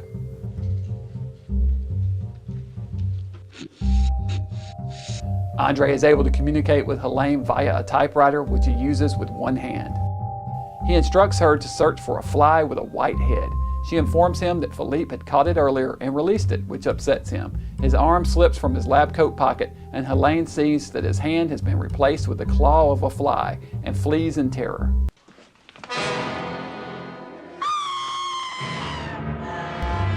The following day, Helene returns to the lab, and Andre gives her another note explaining what happened. He had attempted to transport himself, and in the process, a fly slipped into the disintegration chamber, unbeknownst to him. Upon reintegration, their atoms became entangled. He needs the fly to try to reverse the effects. Helene desperately searches for the fly with the help of her son and housekeeper, almost catching it at one point before it escapes through a crack in a window.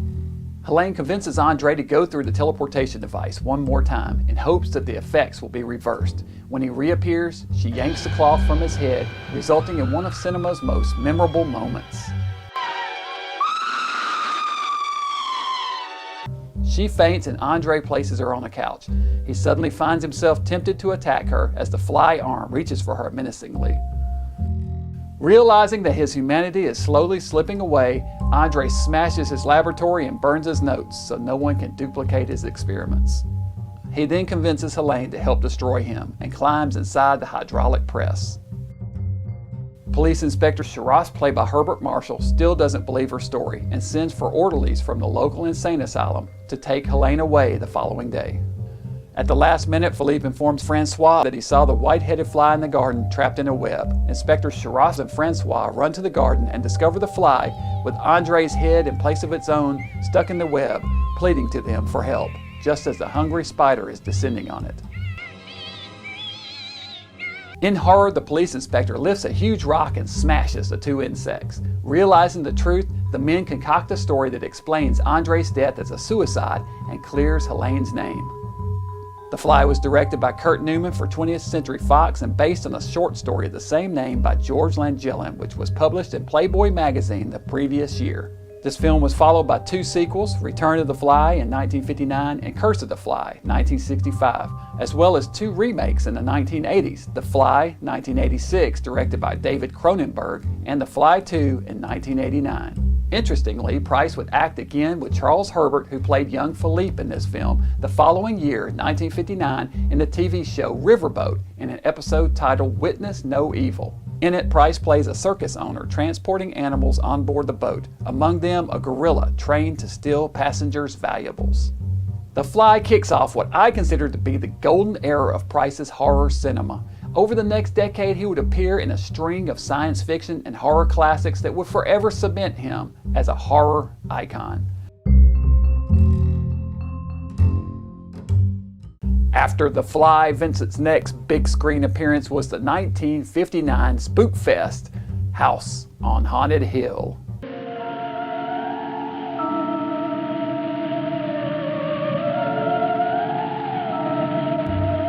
Eccentric millionaire Frederick Loren, played by Vincent Price, invites 5 strangers to a party in a gloomy mansion he has rented for the occasion. The guests arrive during the night via a funeral procession led by a hearse. Loren offers $10,000 to anyone who can spend the night inside the house, but there's a catch. The house is haunted and the spirits are restless. Among the guests are test pilot Lance Schroeder, played by Richard Long, newspaper columnist Ruth Bridges, played by Julie Mitchum, owner of the mansion Watson Pritchard, played by Elijah Cook, psychiatrist Dr. David Trent, played by Alan Marshall, and Nora Manning, played by Carolyn Craig, a secretary at Loren's business. Each of them needs the money for various reasons. Also present for the evening is Loren's 4th wife, Annabelle, played by Carol Amhart, with whom Loren has an anything but happy relationship. Watson informs the guests of 7 violent murders that occurred in the house, including his own brother. He takes them on a tour of the house, showing off its many eerie charms, among which is a falling chandelier, blood-dripping ceiling, and, deadliest of all, a vat of acid under a large trap door in the basement. The doors to the mansion are locked for the evening, and Loren gives each of the guests a special party favor, a miniature coffin which houses a .45 pistol for protection. Mysterious events begin to transpire, and the highly excitable Nora, in particular, witnesses a series of supernatural occurrences, driving her to the brink of hysteria.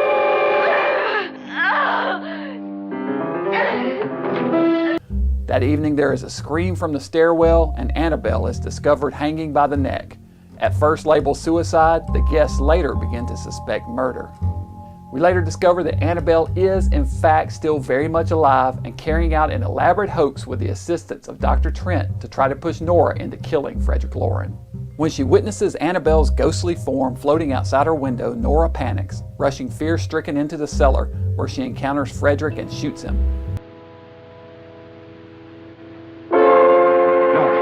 No!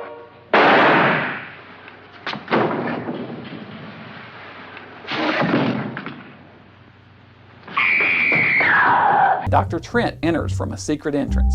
He grabs Frederick and drags him towards the acid pit. When the lights momentarily go out, we hear a struggle and a splash. Annabelle later comes into the cellar to check on the progress of her plan. The doors to the room slam shut and lock of their own accord, and a skeleton slowly rises out of the vat of acid. It advances towards Annabelle, and we hear the voice of Frederick saying, "At last you've got it all. Everything I have. Even my life. But you're not going to live to enjoy it. Come with me, murderess. Come with me." Annabelle freezes, screaming in fear, and the skeleton pushes her into the vat of acid. Frederick then emerges from the shadows, operating a rig with wires that he used to control the skeleton like a life-size marionette. It turns out Frederick knew about Annabelle and Trent's plan all along. The crime you two planned was indeed perfect. Only the victim is alive and the murderers are not. It's a pity you didn't know when you started your game of murder that I was playing too. The remainder of the guests head to the cellar and find Frederick still alive, to Nora's surprise. He tells them that their guns were loaded with blanks, then informs them of Annabelle and Trent's plan, and that they are both dead. House on Haunted Hill was directed by William Castle for Allied Artists and premiered February 17, 1959. Castle was a master showman and famous for his use of promotional gimmicks to enhance his films. For this one, he introduced a technique of emergo, which consisted of a life-size skeleton suspended over the theater audience at precisely the moment the skeleton appeared on screen. Audiences loved it, as cheesy as it was, and the film was a huge box office success. The house used in the film was an unusual choice for a haunted house. It was the famous Ennis House in Los Angeles, designed by Frank Lloyd Wright, an enormous concrete structure based on Mayan architecture. Both the interior and exterior of the building have been used in a number of films since.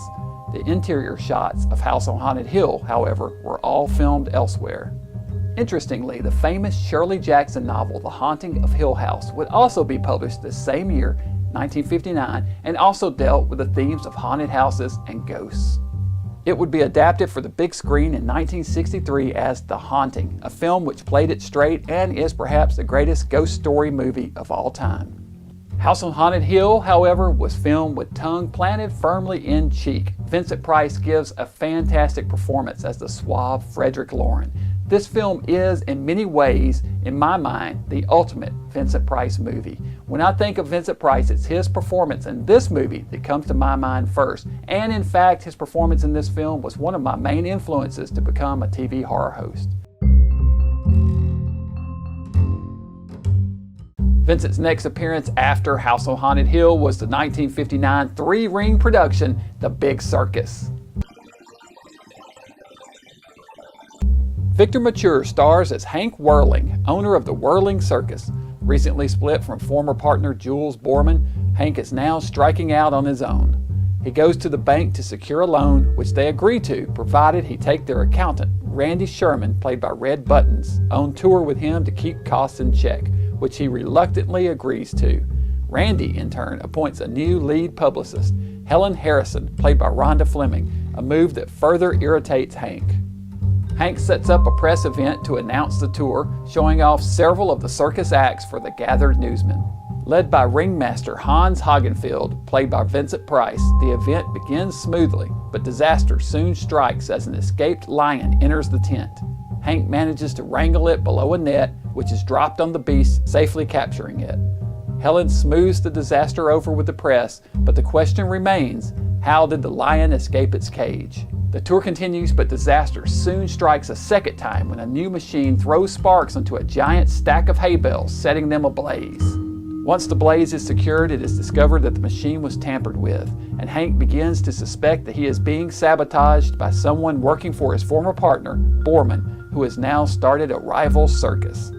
A series of torrential downpours causes the circus to be canceled for multiple dates. With debts incurring, the bank threatens to foreclose on Hank and sell the Whirling Circus to rival Borman if the current loan installment payment isn't made. Hank devises a desperate plan and cancels the remainder of the tour with the exception of the Buffalo show. He plans to beat the Borman Circus there and sets up a huge publicity stunt. Tightrope walker Zach Colina, played by Gilbert Rowland, will wire walk across Niagara Falls. The event is covered on the front pages of newspapers across the country, but disaster strikes again as the lead train in their convoy derails, killing several members of their circus. Zach's wife, Maria, played by Adele Mara, included. Once again, sabotage is to blame. Someone in Hank's staff is a traitor. In the end, Hank must convince a grieving Zach to continue the stunt across Niagara Falls, earn enough money to pay back the bank, and try to uncover the traitor. The Big Circus was directed by Joseph Newman for Allied Artists. It was written and produced by Irwin Allen, with whom Price had previously worked twice before on The Story of Mankind and Dangerous Mission. Dangerous Mission was a film in which Price previously worked with Victor Mature, 1954, and he also worked with Victor in 1952 on Las Vegas Story. Also notable among the cast of this film is Peter Lorre, who plays a circus clown with a fondness for alcohol named Skeeter.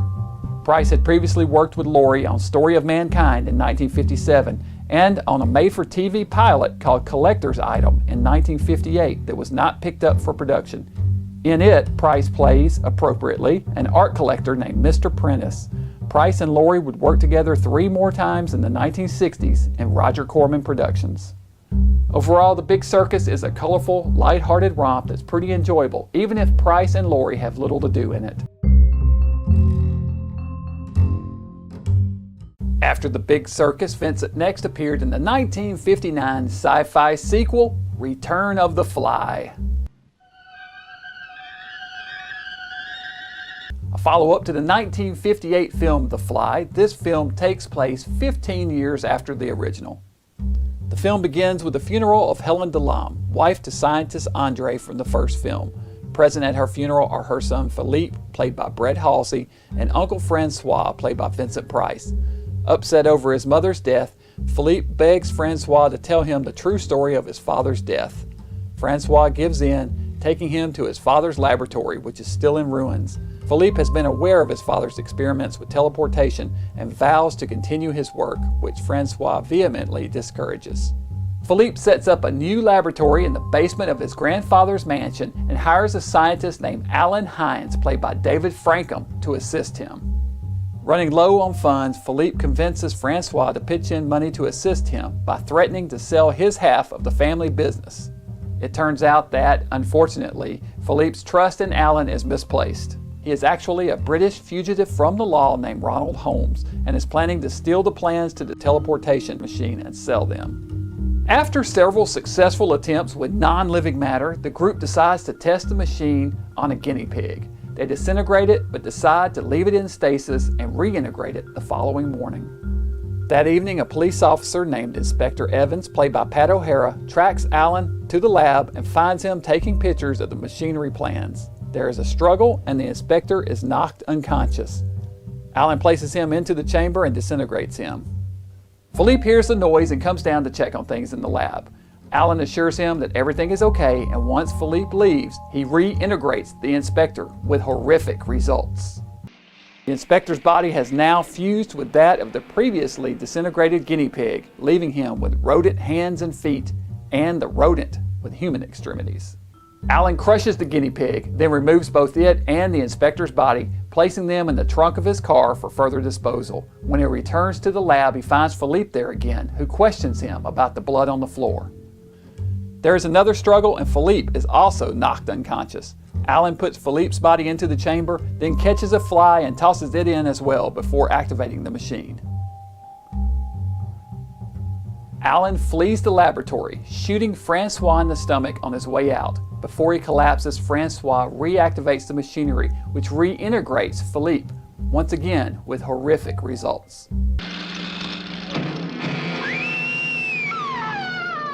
He now has the head, arm, and leg of a fly in place of his own. He smashes out of the chamber and skulks away into the night. A fly with the head of Philippe is captured the following day in the lab by Police Inspector Beecham, played by John Sutton. The Philippe fly manages to track down and murder both Alan and the criminal he is working with, a man named Max. He makes his way back to the lab, and Francois and Inspector Beecham place both he and the fly into the chamber. When they are sent through the machine a second time, their genes are properly reassembled and both are returned to normal. Return of the Fly was written and directed by Edward Burns for 20th Century Fox. Unlike its predecessor, it isn't in color, presumably shot in black and white as a cost-cutting measure. Vincent would appear with actor Brett Halsey, who played Philippe in this film, again in 1963 in the film Twice Told Tales. He would appear twice more with David Frankham, who played Alan Hines, in Master of the World in 1961 and Tales of Terror in 1962. John Sutton, who played Inspector Beecham in this film, and Price were old pals. They appeared in a total of 8 films throughout the 30s through the 50s, beginning with Tower of London in 1939 and ending with The Bat in 1959. Return of the Fly would be followed by Curse of the Fly, the 3rd film in the Fly trilogy. There's an interesting sequence in this film where Alan is holding a cane that looks very much like the one from the Universal film, The Wolfman. I don't think it's the same one, but it's held on screen for a long time, center screen. It makes one wonder.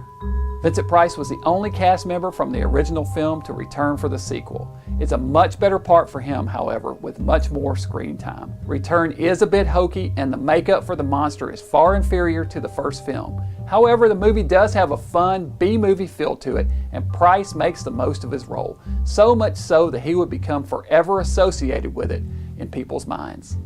In fact, Price even appeared on The Red Skelton Show in 1968 with fellow guest Boris Karloff, and the two sang a duet called The Two of Us, where Price mentions he was the Fly. The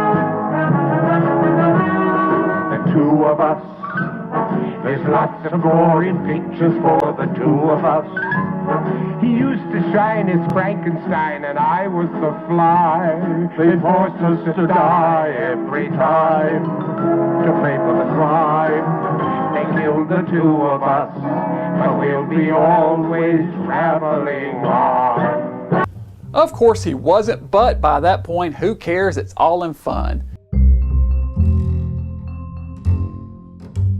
After Return of the Fly, it was more horror work for Price as he was reunited with director William Castle in another gimmick-laden classic, The Tingler.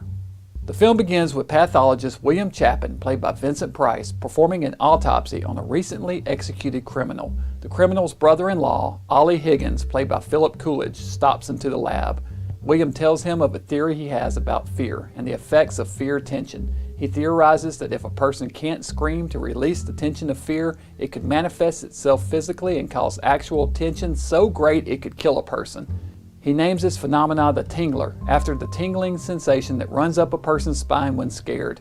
He theorizes that to prove the existence of the tingler, he would have to examine a patient at the exact moment of terror. William finishes his exam and offers to drive Ollie home. Ollie operates a silent movie theater with his wife Martha, played by Judith Evelyn, and lives in an apartment above the theater. Martha is a deaf mute and communicates with sign language. While there, William accidentally cuts his hand on a piece of broken glass, and Martha, who hates the sight of blood, passes out. William suspects that this is because she is unable to release the tension of fear by screaming. William returns home where we meet his sister-in-law, Lucy Stevens, played by Pamela Lincoln, and her fiancé, David, played by Daryl Hickman, who is actually William's lab assistant. William and David are trying to prove the existence of the tingler. David gives William a new experimental drug called LSD, but warns him not to experiment with it alone as it causes unpredictable and dangerous side effects. William is married to a woman named Isabel, played by Patricia Cutts, a two-timing cheating floozy who despises him. She's flaunting several affairs right under his nose, almost daring him to do something about it. She returns home late one evening from a night out and William sees her kissing another man. When she comes into the house, he pulls a gun and forces her into the lab, threatening to kill her. The gun is actually loaded with blanks. He fires it at her and she passes out.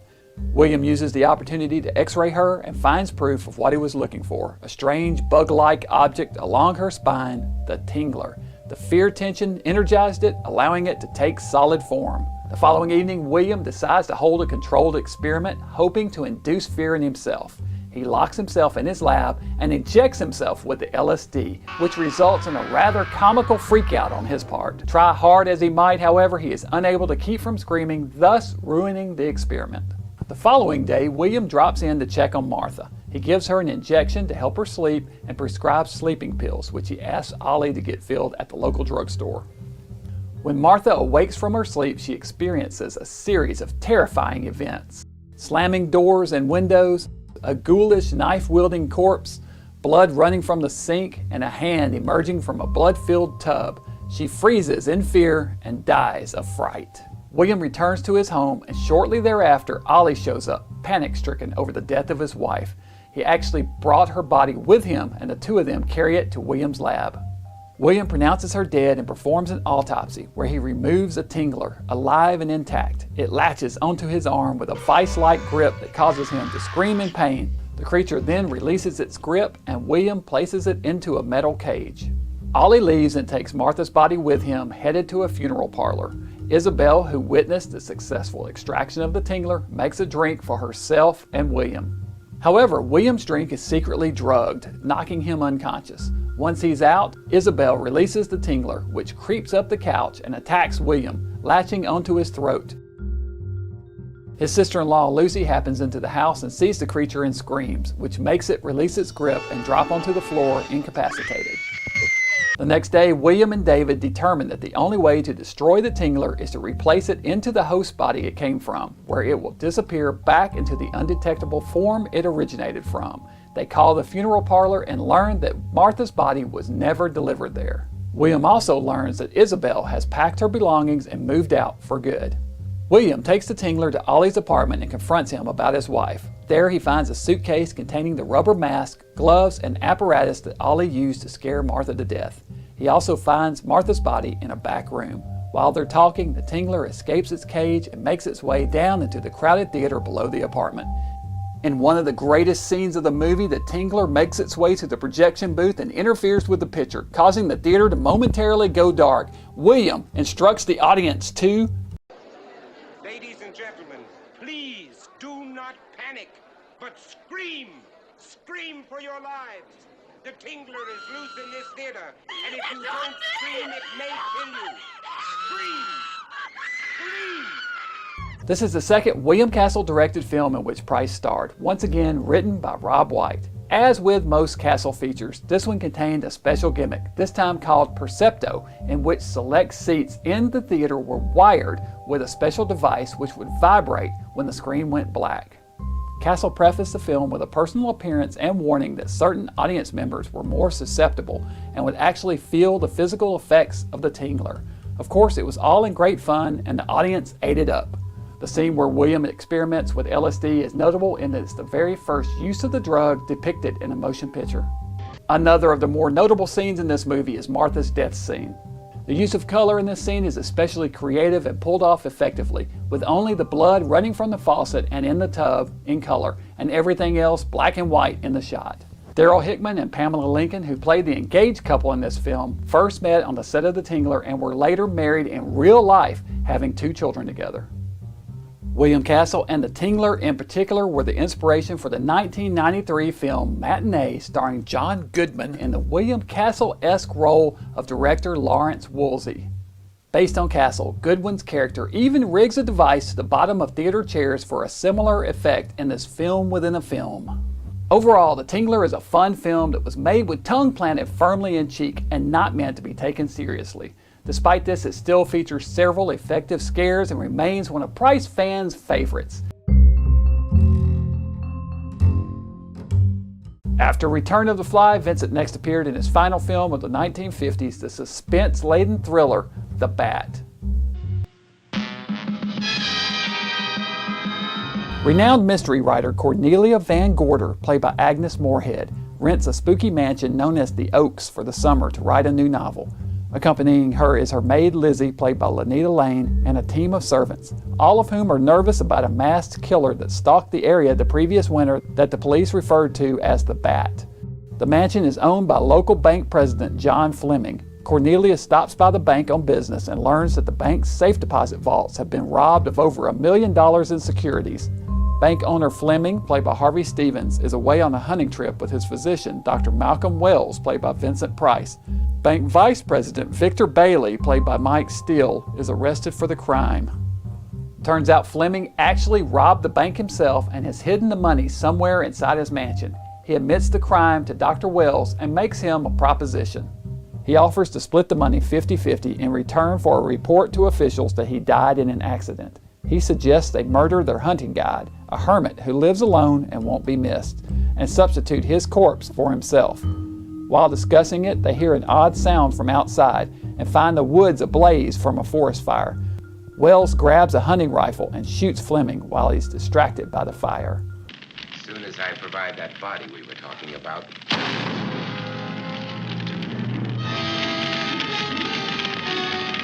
A few days later, Cornelia learns of Fleming's death in the local newspaper, where it's reported that he died in a forest fire. Lizzie also informs Cornelia of strange noises she's been hearing in the middle of the night in the mansion, and that the rest of the house staff, besides herself, have left. As they prepare to turn in for the evening, the women are startled to see a gloved hand reach toward them from outside and realize the killer, known as the Bat, is stalking them. They call the police and lock themselves inside a bedroom. That night, the Bat sneaks into the house and releases a live bat into their room through a transom over the door. It bites Lizzie on the arm, and they call Dr. Wells to come look at it. Turns out Dr. Wells has been doing research on bats and rabies, and he rushes right over. He inspects her bite, then catches the bat and assures her she's okay, the creature wasn't rabid. Lieutenant Anderson of the police department, played by Gavin Gordon, shows up at the house. He discovers a hole cut out of a pane of glass where the bat broke into the house. He and Wells verbally spar a bit, each suspicious of the other's motives. A secretary for the bank named Judy Hollander, played by Darla Hood, is set to testify in the bank trial. Cornelia invites her and Bailey's wife, Dell, to stay the weekend with her. She's convinced that the money is hidden somewhere there in the house. What follows is a night of intrigue, suspicion, and murder, as there is a race to uncover the plans to the house and find the hidden loot. The identity of the Bat remains a mystery until the end of the film, with a variety of suspects woven throughout the plot, including Cornelia's butler Warner, played by John Sutton, and Dr. Wells himself. However, Dr. Wells is thoroughly removed from suspicion when he is murdered in his laboratory by the Bat.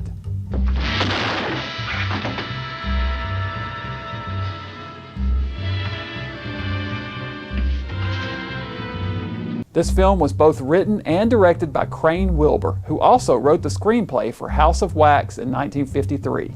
It is based on the 1920 Broadway play of the same name. There were 2 previous versions of The Bat filmed, both also based on the play, The Bat in 1926 and The Bat Whispers in 1930, both directed by Roland West. The Bat follows the tried and true old dark house formula and is great hokey fun. Agnes Moorehead puts in a terrific performance in the lead, and Price is great as the cunning Dr. Wells, simultaneously scheming and sympathetic. It is a bit stuffy by today's standards, and I found the maid Lizzie a bit irritating, but overall it's definitely worth checking out.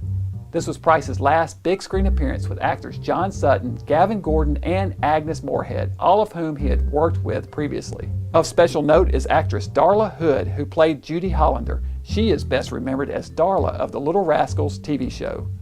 By the end of the 1950s, Vincent Price had become a household name, due in large part to the overwhelming success of House of Wax, as well as the numerous television game show appearances and dramas, radio programs, Broadway plays, lectures, and personal appearances he made during those years. In addition, he also published his first book, I Like What I Know, a visual autobiography, in 1959. Vincent Price had established himself as an art expert and cultured Renaissance man, as well as an excellent character actor with a flair for horror and dark humor. This would serve him well over the next decade as he embarked on a golden period of unprecedented fame and popularity. Be sure and join me back here for more of the fantastic films of Vincent Price as we explore the busiest decade of the actor's career, the 1960s.